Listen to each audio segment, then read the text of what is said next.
Приветствую вас всех в этот субботний день, 30 мая. С вами Руслан Левиев. Не знаю, как я буду звучать на итоговом видео, но если вы смотрите эту сводку в режиме подкаста, и вам по звуку кажется, будто это не я, не удивляйтесь, просто я потерял голос, сорвал его. Поэтому пока что он у меня совсем другой. Ничего серьезного, надеюсь, летом уже вернусь в норму. Эту неделю меня не покидало ощущение, будто я нахожусь в каком-то дне сурка.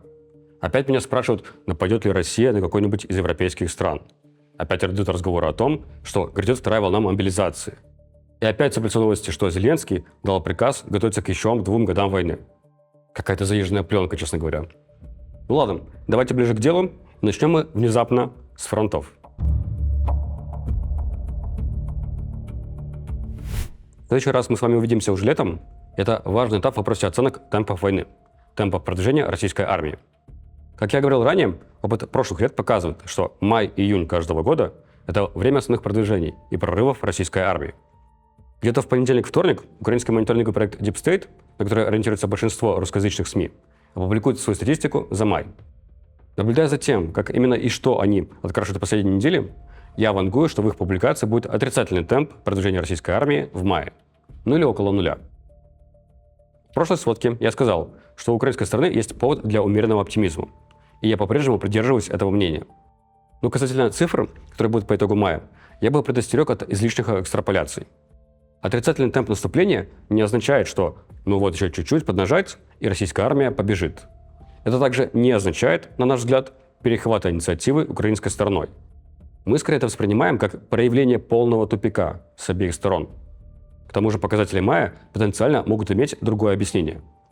А именно, что война меняется. Что если типичный период продвижений просто сдвинулся во времени, и в итоге какие-то попытки прорывов с российской стороны мы увидим в июне-июле?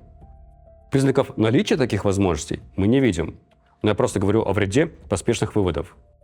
На примере событий на линии фронта за прошедшую неделю я покажу вам сейчас, как, замалчивая одну информацию и выделяя другую, каждая из сторон может успешно продвигать нарратив, что у нее все отлично. Именно она продвигается и достигает новых побед. Возьмем, к примеру, Александровское направление. Некоторые его еще называют Великомихайловским направлением. Это в Днепропетровской области на стыке с Запорожской областью. В начале недели появились кадры из села Добропасово. Такие кадры удивили даже Z-блогеров, потому что даже по их картам это село находится в 10, а то и в 15 километрах от линии соприкосновения в украинском тылу. Как российским штурмовикам удалось так далеко проникнуть, не понимают даже Z-авторы. Возможно, непогода и дожди сыграли свою роль, потому что при плохой погоде не летают беспилотники. На опубликованных видео видны бои за село, удары российских беспилотников и артиллерии, а затем флаговтыки. Интересно, что флаговтыки были в том числе на самой западной окраине села, а при этом село заметно целее, чем мы привыкли видеть при окончательном захвате населенных пунктов. Из-за этого у меня возникла мысль, что, возможно, такое далекое проникновение в тылы связано с визитом высокого начальства. Ведь на этой неделе с инспекцией по группировкам войск проезжал не какой-нибудь там начальник генштаба Валерий Герасимов, а целый министр обороны Андрей Белоусов. В чем действительно право Минобороны России? Это в том, что Добропасово действительно является важным для наступления населенным пунктом. Оно находится через реку от поселка Покровское Днепропетровской области. Не путать с городом Покровск Донецкой области. Покровское, в свою очередь, находится на важной логистической трассе, идущей от города Запорожье до Донецкой области по направлению на Курахово. Акцентируя внимание на этом событии, Z-среда может говорить: ну вот, кто там говорил о тупике? Посмотрите, какие продвижения делает наша группировка войск. При этом тот факт, что украинская армия точно так же продвигается на соседнем участке, они могут умалчивать или говорить, что это не более чем проникновение в тылы и инфильтрация украинских штурмовиков, которые были быстро уничтожены. Собственно, Deep State именно так и прокомментировал российские публикации про Добропасово. И каких-либо изменений в своей карты по части этого населенного пункта не внес.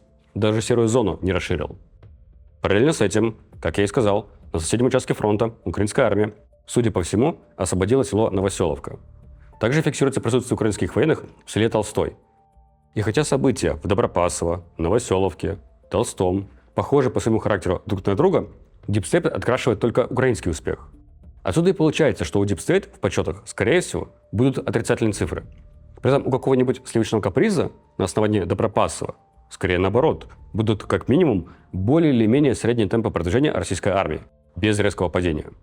Я это не к тому, чтобы кого-то обвинить в подтасовывании фактов. Это скорее вопрос разной оценки одних и тех же событий. Какие кадры являются свидетельством закрепления на территории, какие свидетельствуют о расширении серой зоны, а какие просто показывают очередных штурмовиков-смертников, которые жертвуют своей жизнью ради демонстрации флага в тылах противника. Какая именно из этих оценок верная, я тоже не могу сказать вам. Тем более, что в отличие от картографических ресурсов обеих сторон, у нас, у команды CIT, нет прямого доступа к военным. Поэтому, с одной стороны, у них может быть больше информации для качественных выводов. С другой стороны, на них может оказаться давление собственной же стороной в угоду публикации более благоприятных выводов. На участке фронта чуть южнее, а именно на Гуляйпольском направлении, российская армия заявила полный захват села Воздвижевка. Были продемонстрированы флаговтыки в селе, но уже много раз упомянутый мной сегодня проект Deep State говорит, что это кадры 2-3 недельной давности, когда российским штурмовикам действительно удалось проникнуть в село, но закрепления не произошло. И вот здесь мы согласимся с украинским проектом. Мы изучили спутниковые снимки и обратили внимание, что на свежих снимках поля вокруг села уже сильно заросли травой, в то время как на видеомедоборной России они все еще коричневого цвета, то есть без растительности. Судя по спутниковым снимкам, в таком состоянии поля были где-то до 10-12 мая, а уже потом зашла трава. Так что да, это кадры как минимум 2-недельной давности. Казалось бы, зачем держать в секрете такие видеосъемки? Ведь можно сразу заявить об очередных успехах. Так может для того, чтобы заявить их к приезду высокого начальника? Так же, как и из Добропасова, собрать максимум побед и показать министру обороны, что вы, как минимум, не хуже других группировок войск. Кстати, один из ОС-интеров, которых мы читаем, на днях опубликовал слитую карту российской группировки войск Днепр. Этот исследователь действует в соцсетях под никнеймом Монстас. Вроде бы я его еще ни разу не упоминал в сводках, но мы читаем его давно. И, в принципе, в публикации каких-то фейков мы его не замечали. Группировка войск Днепр отвечает за Херсонскую область, а также западную часть Запорожской области, включая вашу любимую Малую Токмачку. На карте отображена линия фронта по состоянию на 9 апреля этого года, по данным командования группировки войск Днепр. Многим из вас уже давно стал привычным термин «заявление в кредит».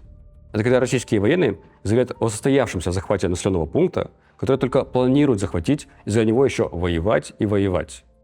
Так вот, на опубликованной карте там не то что заявление в кредит, там полноценная ипотека.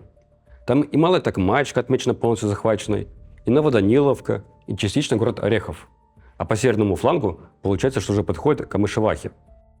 По масштабам пририсовки, на мой взгляд, это очень похоже на карту Герасимова, которую мы порой видим в ходе его совещаний. Так что основная часть вранья, судя по всему, происходит на уровне командования группировок войск. А уже дальше эта информация снабжает Генштаб, министра обороны и президента. Перейдем к Донецкой области, к Константиновскому направлению. Ситуация в городе продолжает ухудшаться, и все чаще российские штурмовики проникают в центр города как с восточной, так и с западной стороны. Тоже одна из причин, почему за май данные у разных проектов будут сильно отличаться, причем в каждой в свою сторону. И последнее по фронту, что я хотел бы отметить, это событие на Рубцовском направлении. Оно находится между Боровским и Лиманским направлениями. На прошлых выходных 3-й армейский корпус ВСУ предпринял атаку по направлению на Катериновку и Новое. Сама атака не принесла успехов. Украинская сторона потеряла различную бронетехнику в результате ударов российских беспилотников, такую как бронетранспортеры М113, Страйкеры, Макс-Про и Казаки. Хотя сама атака была безуспешной, для нас важен факт ее наличия как таковой. Потому что за прошедшую неделю мы видим, как украинская армия много где активизировалась и начала контратаковать. Это и Гуляйпольское направление, и Александровское, и Рубцовское. Большая активность. Так что, вероятно, июнь как раз-таки будет особенно активным по фронтовым событиям. А вот в чью пользу, узнаем только через месяц. В начале недели президент Украины Владимир Зеленский встречался с депутатами партии «Слуга народа», с которыми он обсуждал перспективы завершения горячей фазы войны до ноября.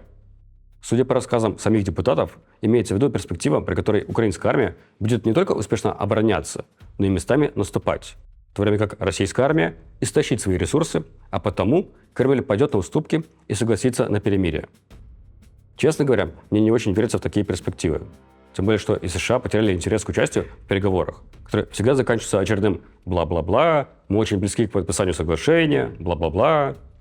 Забавно, как это все озвучится синхронно с заявлениями Путина о том, что конфликт близится к завершению.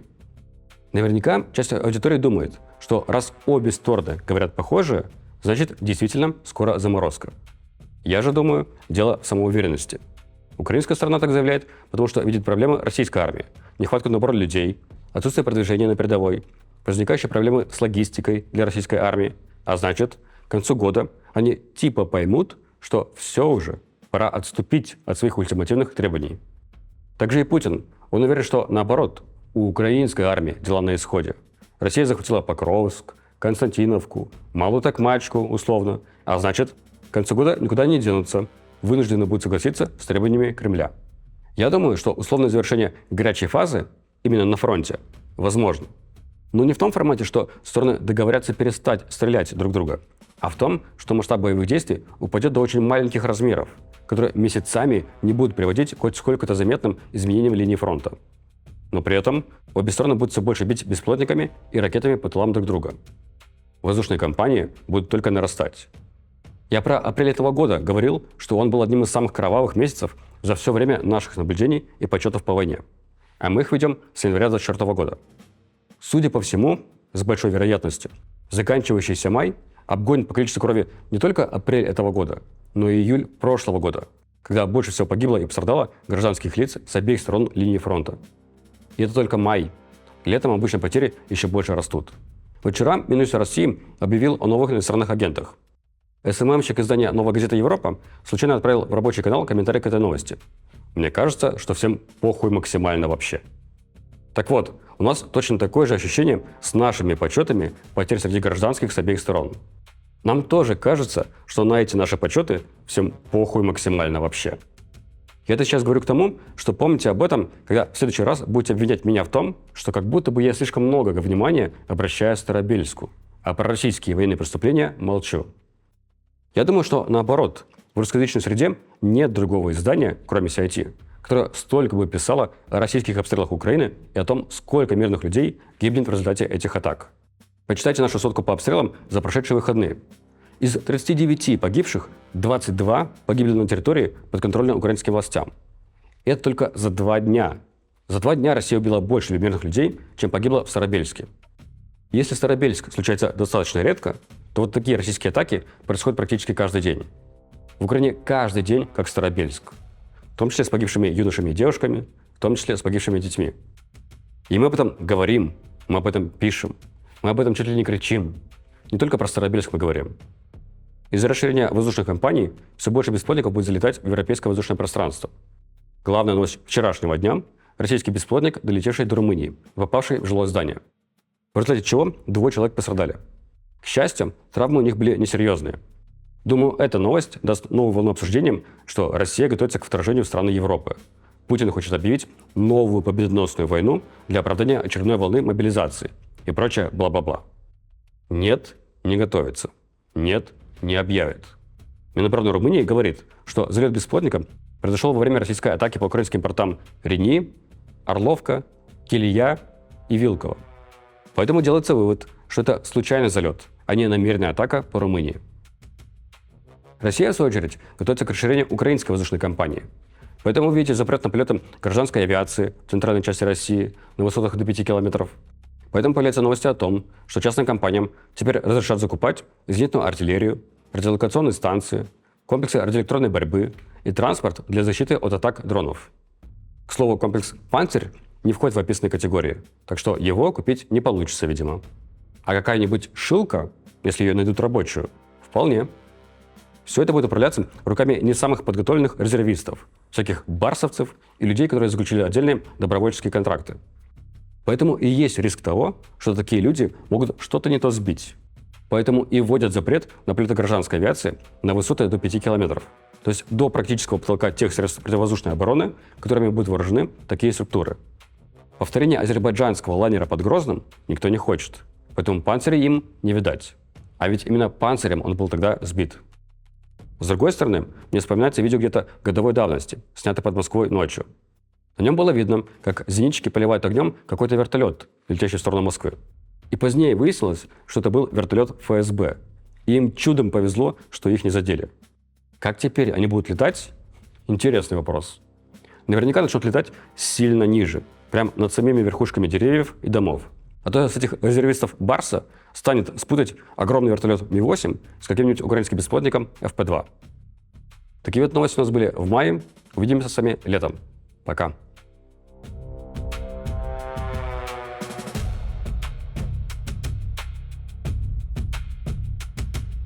Thank you.